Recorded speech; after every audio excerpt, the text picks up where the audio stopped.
Political హంగామా అయిపోయింది. ఇక తాను సినిమా షూటింగ్స్ తో బిజీ అవుతాడు కాబట్టి ముందు ఓజీ వస్తుందన్నారు. ఆ సినిమా షూటింగ్ పూర్తవుతుందన్నారు. కానీ పవన్ కళ్యాణ్ ఫ్యాన్స్ కి ఒక గుడ్ న్యూస్, ఒక బ్యాడ్ న్యూస్ రెడీ అయ్యాయి. ముందుగా గుడ్ న్యూస్ ఏంటంటే హరిహర వీరమల్లు రిలీజ్ కి రెడీ అయ్యింది. బ్యాడ్ న్యూస్ ఏంటంటే ఓజీ విడుదల వాయిదా పడుతోంది. కాబట్టి ఓజీ కంటే ముందు హరిహర వీరమల్లే వస్తోంది.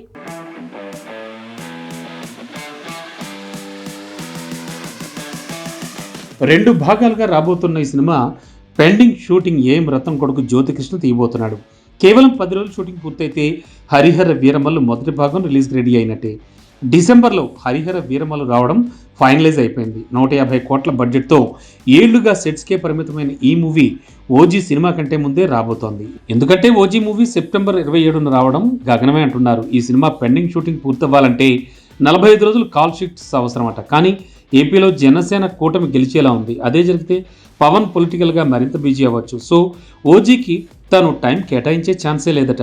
హరిహర వీరమల్లుకి 10 రోజుల కాల్ షీట్స్ ఇస్తే సరిపోతుంది. అక్టోబర్ లోపు నెలకు 3-4 రోజులు తన టైం కేటాయిస్తారని తెలుస్తోంది. అలా చూస్తే డిసెంబర్లో హరిహర వీరమల్లు రావడం ఫైనల్. కానీ ఓజీ మాత్రం సంక్రాంతికి వచ్చే అవకాశం ఉందని తెలుస్తోంది.